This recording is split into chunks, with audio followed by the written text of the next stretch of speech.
हमारी संस्कृति, हमारे संस्कार सदा रहे हमारे साथ। भारत की पुरातन गाथाएं और महान संतों की वाणी। सब्सक्राइब करें तिलक कथाएं। कई तरीके की एलईडी लाइट्स आपके घर और ऑफिस के लिए। GR LED lights, make India bright.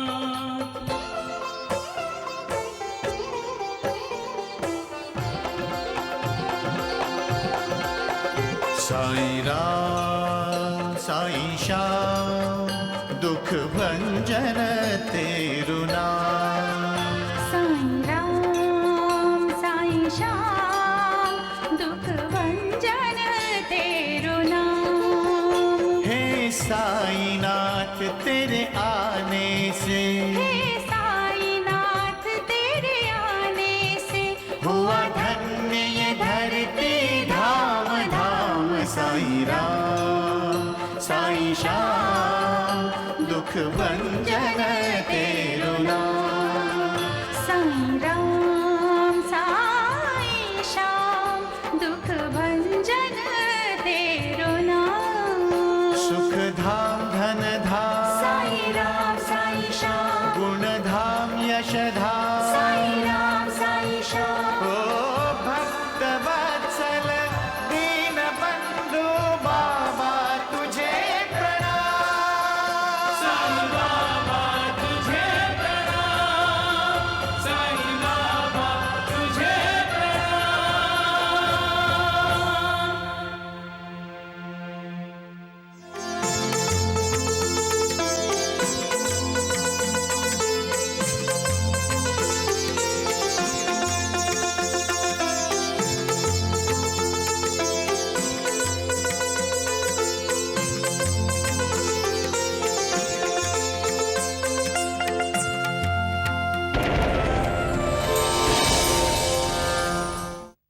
अब तेरे हाथ क्यों रुक गए?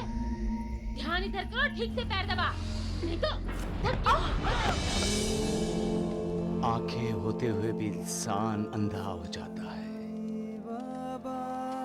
और खरे खोटे में फर्क नहीं समझता।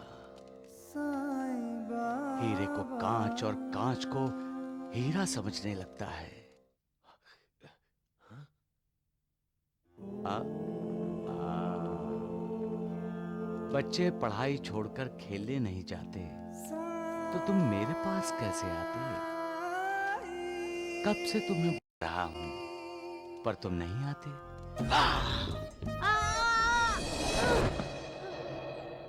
भाईजान, अचानक डर की वजह से किशन की दिल की धड़कन रुक गई है। किशन जिंदा नहीं रहा। साईं बेटा, मेरी बदुओं से लग गए। हाँ, मेरी बदुओं से लग गए। मैं नहीं चाहती किशन इस वक्त मर जाए।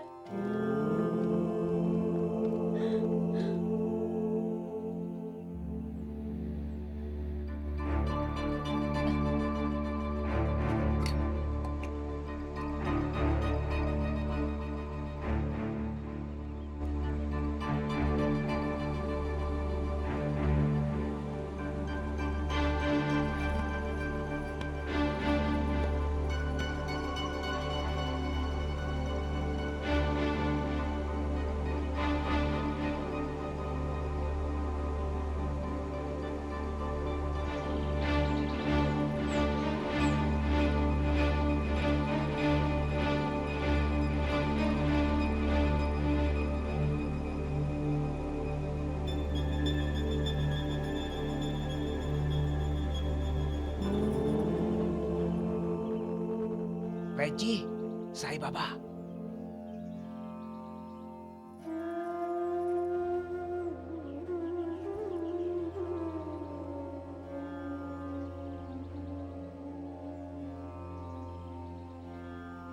भैया, किशन को जगाओ ना, वो डरकर सो गया है। वैद्य जी ने उसे जगाने की बहुत कोशिश की, लेकिन वो नहीं जगा। साईं बाबा, किशन मर गया। नहीं रंगी, वैद्य जी जैसे अश्विनी कुमार की शिरडी में होते हुए किशन कैसे मर सकता है? रंगी बेटी, किशन थक गया है, इसलिए सो रहा है। अब क्या चिंता मां, वैद्य जी ने इसे ठीक कर दिया है। तुम मेरा मजाक उड़ा रहे हो? हाँ। नहीं नहीं वैद्य जी, मैं आपका मजाक क्यों उड़ाऊंगा? मैं आपका आदर करता हूं और मुझे यकीन है कि किशन आपके इलाज से ही ठीक होकर बच्चों के साथ खेलने लग जाएगा। रंगी, तात्या, लक्ष्मी, किशन तुम्हारे साथ खेल रहा था ना? हाँ हाँ हाँ। फिर से किशन के साथ खेलोगे? हाँ हाँ हाँ। तो फिर आवाज दो किशन को। किशन, किशन, किशन, किशन, किशन, किशन, किशन, किशन, किशन, किशन, किशन, किशन, किशन,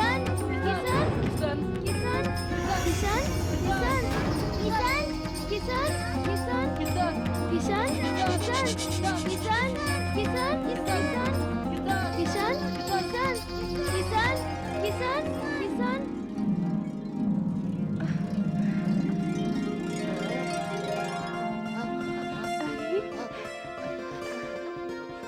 मैं यहाँ कैसे? और ये लेप? किशन, तू ठीक हो गया? देखो तो। सबका मालिक एक।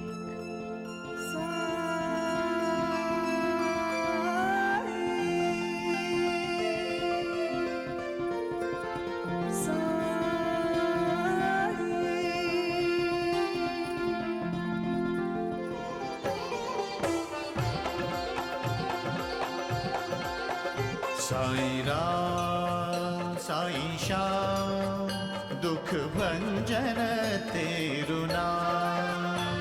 साईं राम साईं श्याम दुख भंजन तेरु नाम। सुख धाम धन धाम साईं राम साईं श्याम गुण धाम यश धाम। साईं राम साईं श्याम ओ भक्त वत्सल दीन बंधु बाबा तुझे प्रणाम। साईं बाबा तुझे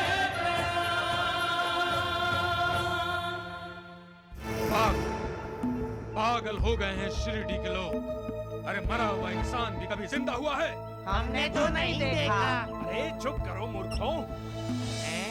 द्वारिकानाथ जी, लोग पागल नहीं हुए हैं। उस ढोंगी साईं बाबा ने लोगों को पागल बना दिया है। हाँ, मुझे तो लगता है कि वो बच्चा मरा ही नहीं होगा। हाँ, तभी तो मैंने उस पर इलाज करना शुरू कर दिया था, लेकिन मेरा इलाज पूरा ही नहीं हुआ, तभी वो ढोंगी साईं बाबा बीच में आ टपका। राम राम राम, मेरी तो शिरडी वासियों पर धाम जमते जमते रह गई। द्वारिकानाथ जी, उसने मेरे किए कराए पर पानी फेर दिया, पानी। हाँ वैद्य जी, मैंने देखा आपके चेहरे पर कौवे उड़े हुए थे। कौवे नहीं, तोते। द्वारिकानाथ जी, ये मेरी वैदिक विद्या का अपमान है और मैं अपने ज्ञान का अपमान सह नहीं सकता। द्वारिकानाथ जी, मैं सोचता हूँ कि इलाज करना बंद कर दूं।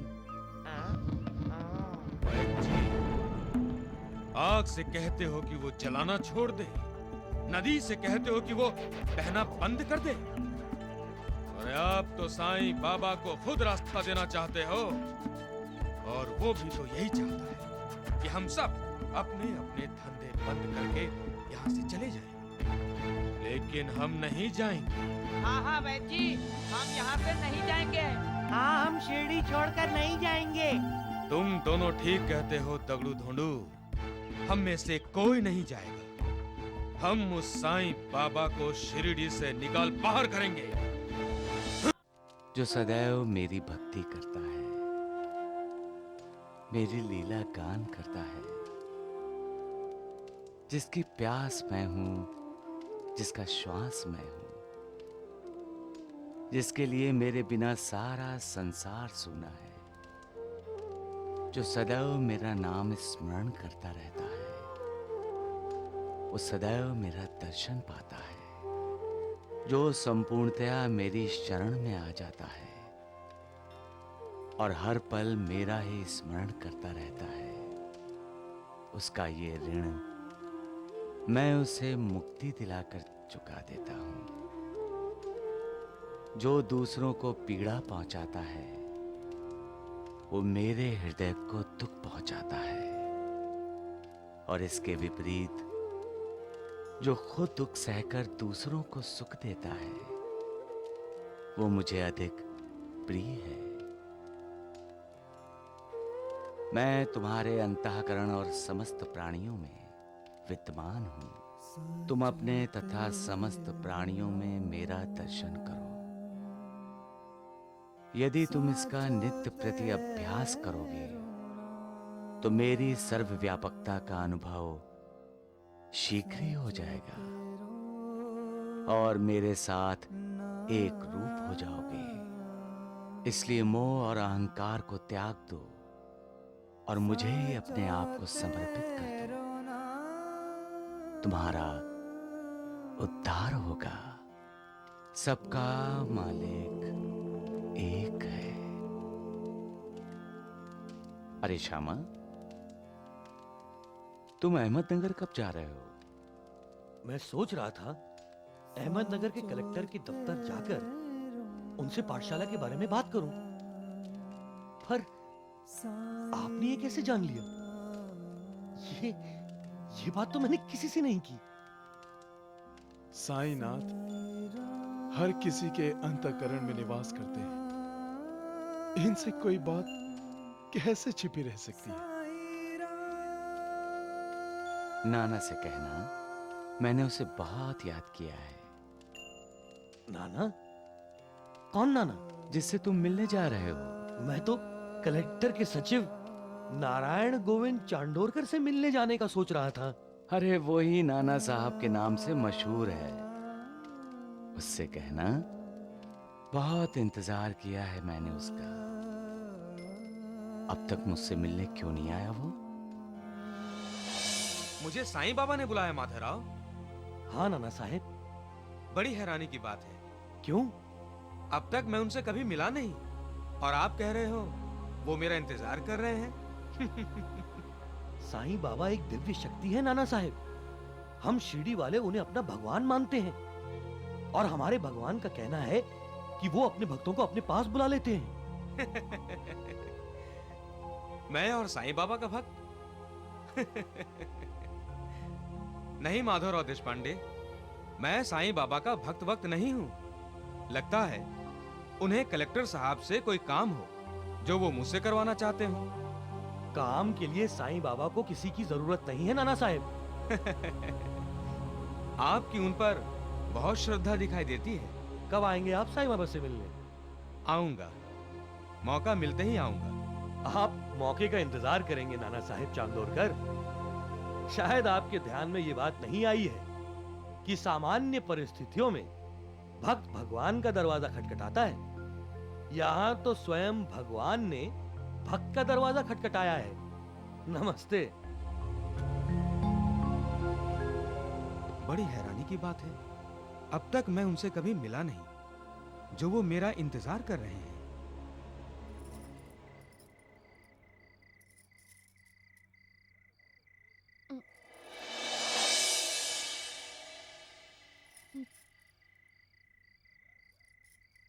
सुभद्रा, तुम इस घर की कोई बड़ी बुजुर्ग नहीं, बहू हो इस घर की। मालूम है मालूम है। तो तुम्हें यह भी मालूम होना चाहिए कि अगर घर में बहू हो तो उसका क्या कर्तव्य होता है। घर के सारे बड़े लोग रसोई घर में काम कर रहे हैं और तुम यहाँ आराम से ऐसे बैठी हो जैसे कहीं की महारानी हो। हर पत्नी अपने पति की महारानी ही होती है, अगर पति पत्नी को महारानी बनाकर रखे तो। पर मैं कोई महाराजा नहीं हूँ, एक आम साधारण इंसान हूँ जो मेहनत से ईमानदारी की कमाई खाता है और अपनी पत्नी से भी यही उम्मीद करता है कि वो ईमानदारी के साथ अपने घर की देखभाल करे। जाओ, जाकर रसोई घर में माँ और काकी का हाथ बटाओ। आपको कोई गलतफहमी हो गई है।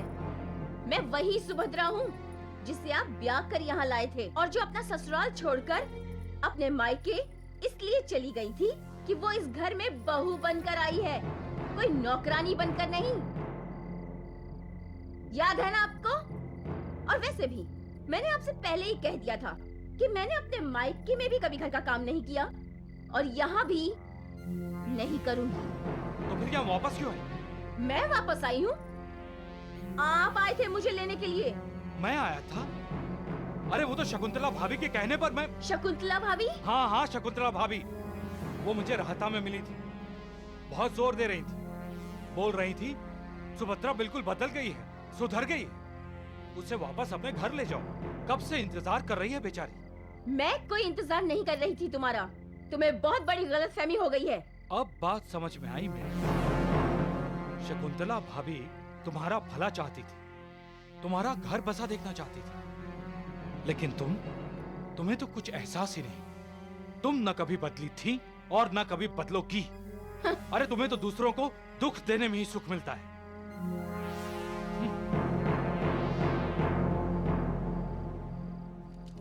जिसे दूसरों को दुख देने में सुख मिलता है वो इंसान नीच बुद्धि वाला होता है, और जो दूसरों के सुख में अपना सुख ढूंढता है वो महान होता है, और जो दुनिया का सुख दुख झेलकर दूसरों की झोली में सुख डालता है वो महात्मा होता है। तात्या। जी भैया। मैंने जो अभी बात कही, क्या वो लोग इस दुनिया में हैं?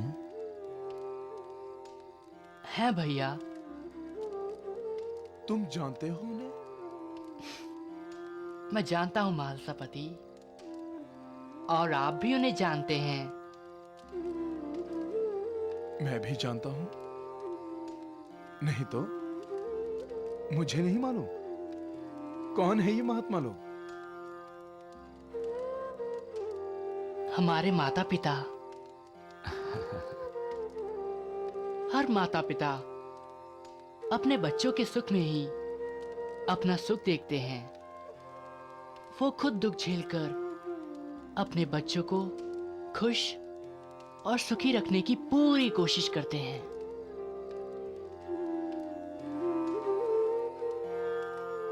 साईनाथ, अपना तात्या तो बड़ा बुद्धिमान हो गया है। अब तू सचमुच समझदार हो गया है तात्या, इसलिए अब तू घर जा। तेरा घर जाना आवश्यक है। पर क्यों भैया? अरे माता पिता को सुख देना तेरी जिम्मेदारी है। जा, घर जा। लेकिन भैया, मैं तो यहाँ सोता हूँ, द्वारिका माई में, आपके साथ। तात्या, माँ और पिताजी को आज तेरी जरूरत है। जा, घर जा। नहीं भैया, मैं यहीं सोऊंगा, द्वारिका माई में, आपके साथ। मैंने कहा है ना, अब तुम समझदार हो गए हो, तो अब बड़ों की बात को मानने में ही समझदारी है। जाओ, घर जाओ और ज्यादा से ज्यादा समय अपने माता पिता के साथ बिताओ।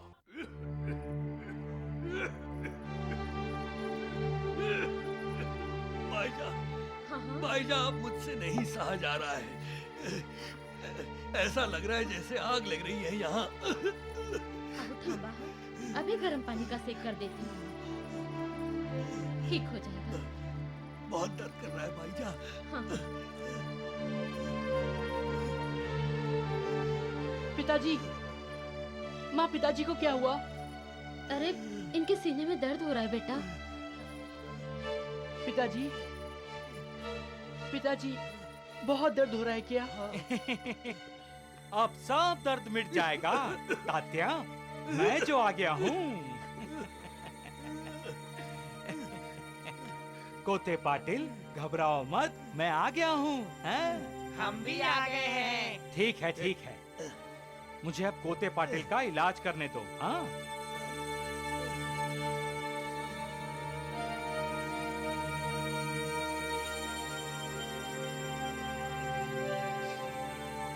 ढूंढो, वैद्य जी सोच में पड़ गए।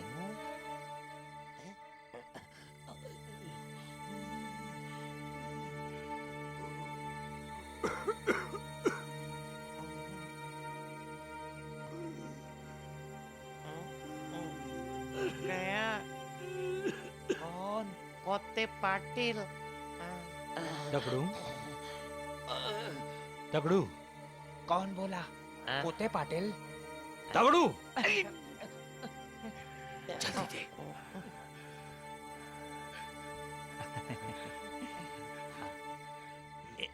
ले।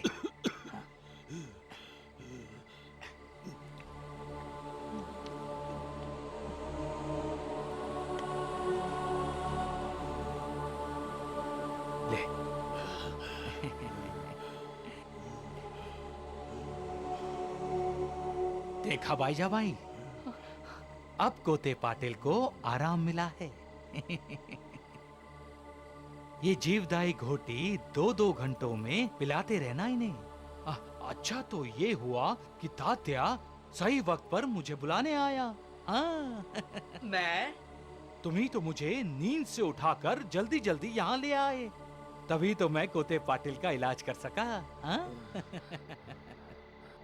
लेकिन वैद्य काका, मैं तो आपके घर गया ही नहीं, और ना ही मैंने आपको नींद से जगाया। मैं तो द्वारिका माई से सीधे घर पर आया हूँ। राम राम राम।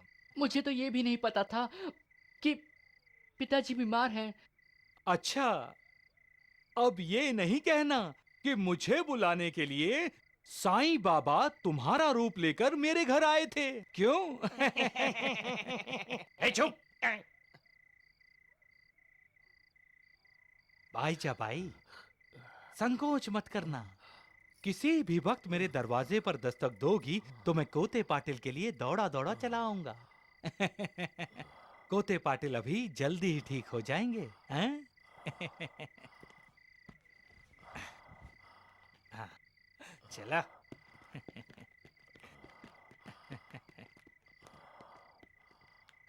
लेकिन माँ, मैं सच कह रहा हूँ, मैंने वैद्य जी को नहीं बुलाया है।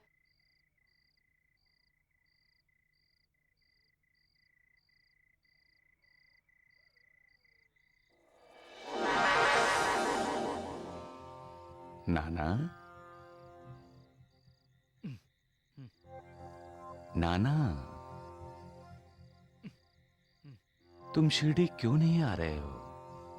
मुझसे नाराज हो? मैं कब से तुम्हें शिरडी बुला रहा हूं। कितने बुलावे भेजे मैंने तुम्हें, तुम फिर भी नहीं आए। कितना इंतजार करवाओगे मुझे? अगर तुम शिरडी नहीं आना चाहते तो मैं तुम्हें शिरडी में खींच लाऊंगा। याद रखो नाना, मेरा भक्त चाहे 1000 कोस की दूरी पर ही क्यों ना हो,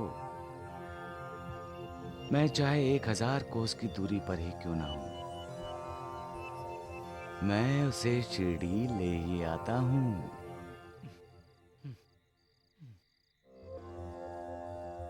आओ नाना, आओ, अब आ भी जाओ।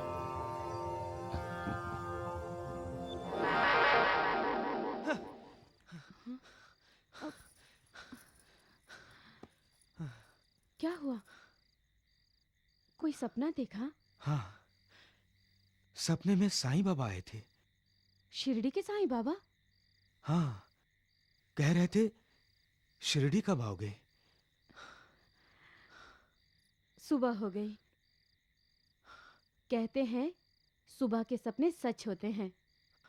लेकिन साईं बाबा मुझे दिखाई नहीं दिए। क्या मतलब? वो अंधेरे में खड़े थे। इसके पीछे जरूर उनकी कोई लीला होगी।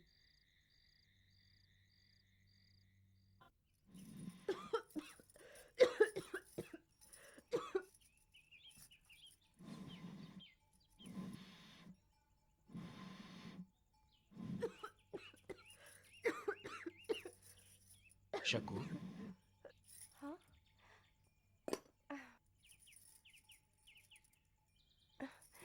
जी?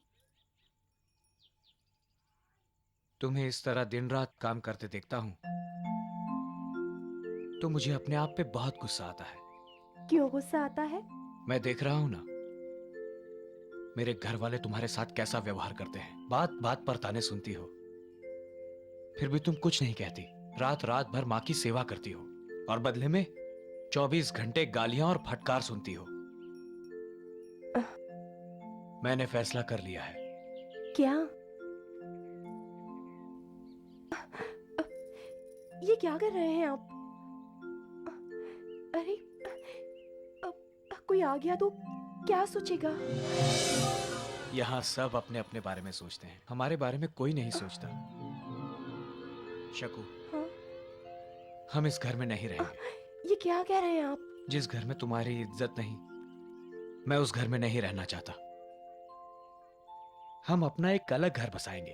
अच्छा। वहां तुम घर की मालकिन होगी और कोई तुम्हें गाली नहीं देगा। नहीं जी, हम इस घर को छोड़कर नहीं जाएंगे। ये हमारा घर है। 4 दीवारों से मकान बनता है शकू, घर नहीं। मकान में रहने वाले उसे घर बनाते हैं। घर ईंटों से या मिट्टी से नहीं बनता, वो तो दीवारें बनती हैं। घर उन दीवारों में रहने वालों से बनता है। घर भी उसमें रहने वालों के दुख सुख सुनकर दुखी होता है। जब घर में रहने वाले सुखी हैं तो घर भी सुखी है, और जब घर में रहने वाले दुखी हैं तो घर को भी दुख होता है। घर बोलता नहीं है, लेकिन तुम्हारी भावनाओं को पनाह देता है। तुम्हारे गम को हल्का करने के लिए वो तुम्हारा सहारा बनता है। तुम उसके कंधों पर सर रखकर रो लेते हो। और जब घर में रहने वाले खुश होते हैं, सुखी होते हैं, तो दीवारें भी तुम्हारी खुशी में गूंजकर तुम्हारा साथ देती हैं। पता है, जब मैं शादी करके आई थी और इस घर में पहला कदम रखा तो मुझे ऐसा लगा जैसे ये घर खुशियों से नाच रहा है, डोल रहा है। नहीं, ये घर हमारा आधार है, हमारा सहारा है, साथी है हमारा। घर में रहने वाले कितने भी हों, घर एक इकाई है और उस इकाई को एक बनकर रहना है। एक दूसरे का आधार बनकर, सहारा बनकर, साथी बनकर रहना है। तभी तो समाज में, देश में, संसार में एकता आएगी। क्योंकि ऐसे ही घरों से समाज, समाज से देश और देश से संसार है। घर की इकाई टूटेगी तो घर टूटेगा, समाज टूटेगा, तो फिर हम इस घर को टूटने नहीं देंगे। शकू, तुम जिस घर को अपना समझ रही हो, उस घर ने तुम्हें कभी अपना नहीं समझा। मेरे घर वालों के लिए तुम अब भी पराई हो। मेरी माँ तो तुमसे नफरत करती है। वो जो चाहे करे, ये उनकी खुशी है, उनकी सोच है। अरे वाह! कैसे कर सकती हो तुम मेरी माँ का आदर, जो हमेशा तुम्हारे ही सामने तुम्हारे माता पिता का अनादर करती है। मुझे विश्वास है एक न एक दिन माँ जी मेरे आई बाबा का सम्मान करेंगी। इतना भरोसा सासू माँ पर? कैसे कैसे सोच सकती हो तुम ये सब? जबकि माँ तो तुम्हें अपनी बहू मानने को तैयार ही नहीं। साईं बाबा की कृपा होगी तो माँ जी मुझे अपनी बहू मानेंगी और मुझे स्वीकार भी करेंगी। साईं बाबा, माँ जी मुझे बुरा भला कहती हैं तो ये उनका अधिकार है, मुझे उनसे कोई शिकायत नहीं। अगर माँ जी की जगह मेरी माँ होती तो मैं क्या उनकी बातों का बुरा मानती? ठीक है, माँ जी से कहती हूँ अपने अधिकारों का दिल खोल कर इस्तेमाल करें अपनी छोटी बहू पर। अरे कलमुही, रसोई घर में ही सो गई क्या? कब से इंतजार कर रही हूँ गर्म पानी का। सूरज निकलने को हो गया, मैं पूजा पाठ करूँ या नहीं? जाओ जाओ जाओ। आई माँ जी, अभी गर्म पानी लेकर आती हूँ। कुछ लोग स्वार्थी होते हैं जो सिर्फ अपना सोचते हैं। कुछ लोग द्वेषी होते हैं, अपना तो सोचते ही हैं, साथ साथ दूसरों का भी बुरा सोचते हैं। उनके मन में हर चीज के लिए, हर जीव के लिए द्वेष रहता है। उन्हें किसी को खुश देखकर, सुखी देखकर अच्छा नहीं लगता। वो दिल ही दिल में जलते रहते हैं, जलते रहते हैं। ऐसे लोगों से बचना चाहिए। उनकी बातों को सुनकर पहले आजमाना चाहिए और उनके प्रभाव में कभी नहीं आना चाहिए।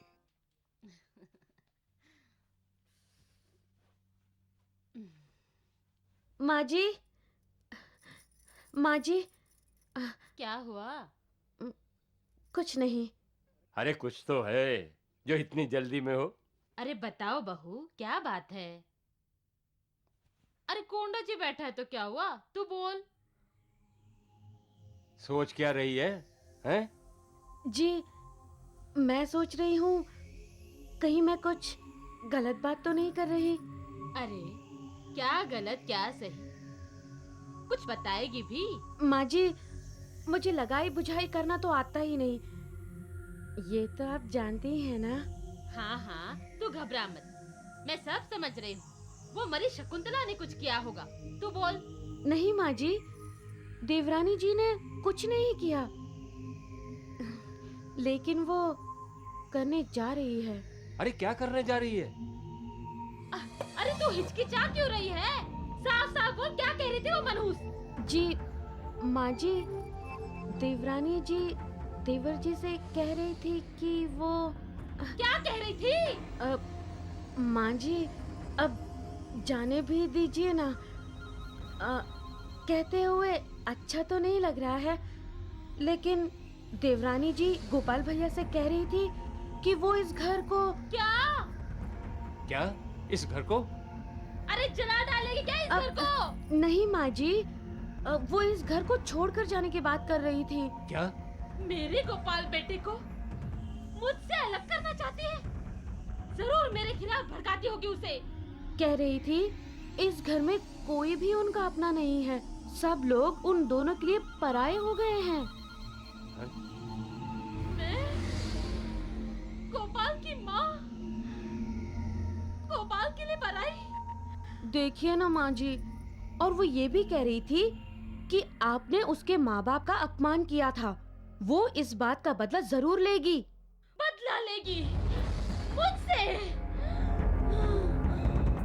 और माँ जी, वो कह रही थी कि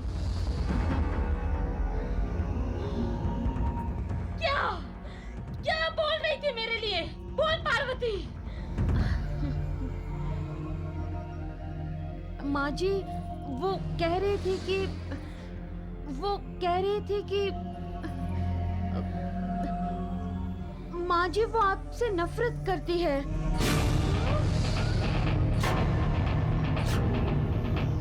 शकुंतला!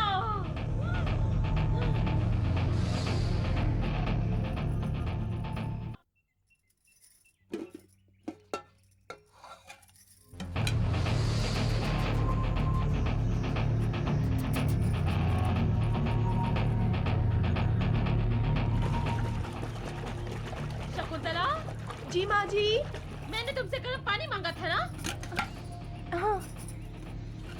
जी गर्म पानी तैयार है, ये लीजिए। ये पानी गर्म है? जी, अभी अभी मैंने चूल्हे से उतारा है।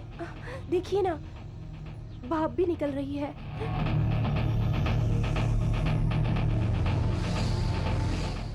अच्छा, मुझे अंधी समझती है? हाँ? जरा देखो तो। माँ जी!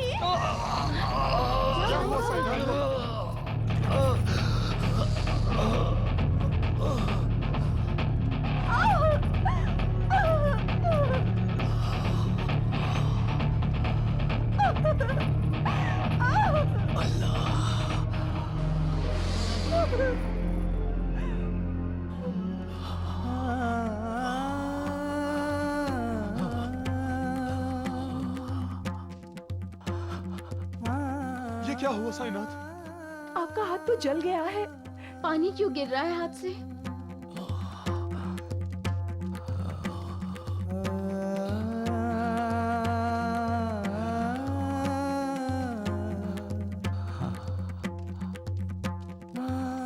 बाबा, साईं बाबा, ये तो गर्म पानी है। बहुत दर्द हो रहा है। हाँ उस्मान, मेरे भक्त के हाथ को गर्म पानी में डुबो दिया सजा देने के लिए। और आपने अपने भक्तों की सजा खुद ले ली, अपने भक्तों का दर्द खुद सह लिया। हाँ महालसापति, जो मेरा अपना होता है, जो मुझे मानता है, मैं उसी का हो जाता हूँ। उसका दुख दर्द मैं ले लेता हूँ। मैं अपने भक्तों को सदा सुखी देखना चाहता हूँ, उनकी रक्षा करता हूँ। समझ गए ना बेटा? आपके लिए चाय, तुम्हारे लिए दूध। आहो, अब कैसा लग रहा है आपको? अब ठीक हूँ। रात को तो आपने हमें डरा ही दिया था पिताजी। ये डर कुछ ही दिनों में सच होने वाला है बेटे। तात्या, हाँ? कल रात हड़बड़ी में पूछना भूल ही गई। तुम अचानक कल रात घर कैसे आ गए? हाँ, तुम तो द्वारका माई में सोते हो ना? भैया ने भेजा मुझे। हाँ? वो बोले तात्या तेरी घर में जरूरत है। साईं बाबा भविष्य में झांक लेते हैं, इसीलिए उन्होंने तात्या को भेज दिया। अब मैं रोज घर में ही सोया करूंगा। हाँ, हमारे पास तात्या को भेज देने का मतलब है मेरा वक्त अब खत्म होने को है। तो क्या साई बेटे ने तुम्हें कहा था वैद्य जी को घर लाने के लिए? नहीं, पता नहीं वैद्य जी ऐसा क्यों कह रहे थे। मैं तो वैद्य जी के घर गया ही नहीं। मैं द्वारिका माई से सीधा इधर आया था। साईं बाबा मुझे मृत्यु का संकेत भी दे रहे हैं और साथ साथ अपनी लीलाओं से बचा भी रहे हैं। क्यों? भक्तों के कल्याण के लिए मैं लीला करता हूं, लेकिन शुभ अशुभ कर्म जो वो करते हैं, उसका कर्म फल तो उन्हें ही भुगतना पड़ता है, इस जन्म में हो या अगले जन्म में। इसलिए मृत्यु से हमेशा के लिए मुक्त होना है तो सभी कर्मों का फल, चाहे वो पूर्व जन्म के हों या इस जन्म के, यहीं भुगत लो।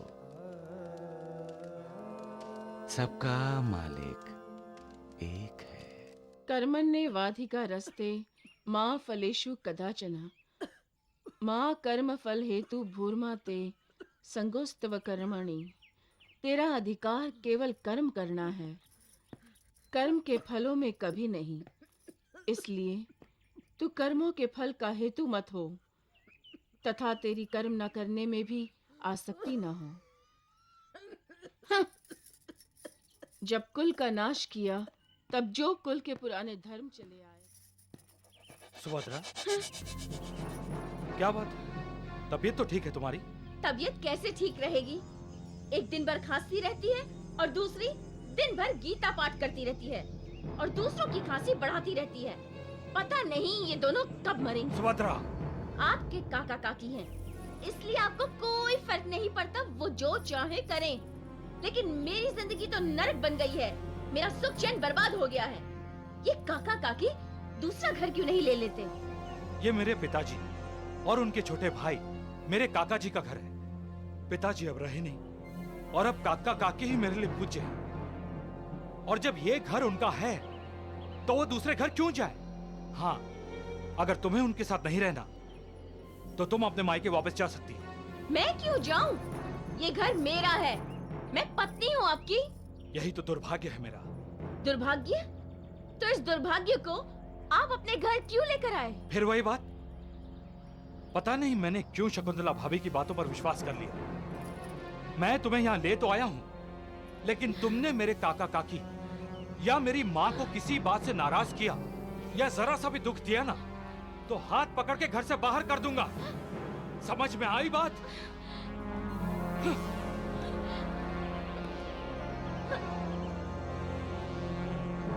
शकुंतला भाभी, तुमने मुझे वापस इस नर्क में भेजा है। इसका बदला एक दिन मैं तुमसे लूंगी, जरूर लूंगी। शकुंतला भाभी, आप अपने आप को दोषी मत मानिए जी। क्यों न मानो? घर छोड़ने की बात मैंने कही और सजा तुम्हें मिली। गर्म पानी में हाथ जला दिया तुम्हारा। मुझे कुछ नहीं हुआ है और जब तक आपका प्यार मेरे साथ है मुझे कुछ नहीं हो सकता।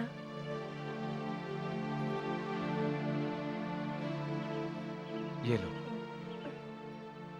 इसे गर्म पानी में भिगो दो, लेप बन जाएगा। अपने हाथ पे लगा देना, 2 दिन में सब ठीक हो जाएगा। क्या ठीक हो जाएगा? तुम्हारा हाथ जो माँ ने गर्म पानी में जला दिया था।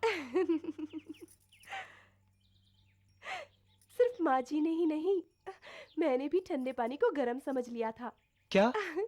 हाँ जी, जब हाथ पानी में गया तो मुझे वो गर्म लगा था, लेकिन वो गर्म नहीं ठंडा था। तो फिर तुम चीखी क्यों? दरअसल मैं बहुत डर गई थी। क्या कह रही हो तुम? जी हाँ, ये देख लीजिए।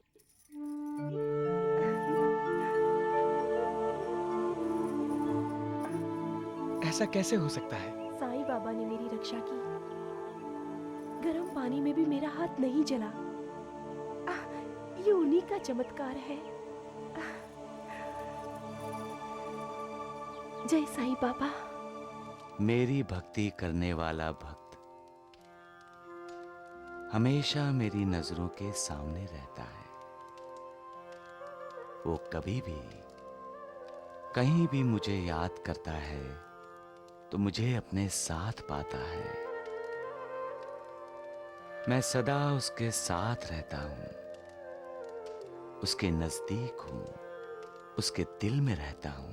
मेरी कृपा दृष्टि सदा उस पर बनी रहती है। उनकी चिंताओं का बोझ, उनके कष्ट, उनके दुख दर्द मैं अपना लेता हूं। जो अपने आप को संपूर्णतया मुझे समर्पित कर देता है, मैं उसका कल्याण कर देता हूं। सबका मालिक एक। इंसान की जिंदगी बड़ी छोटी होती है और मैं भी इंसान हूं। सोचता हूं तो भाईजा, मैंने तुम्हें जी भरकर कभी प्यार भी नहीं किया।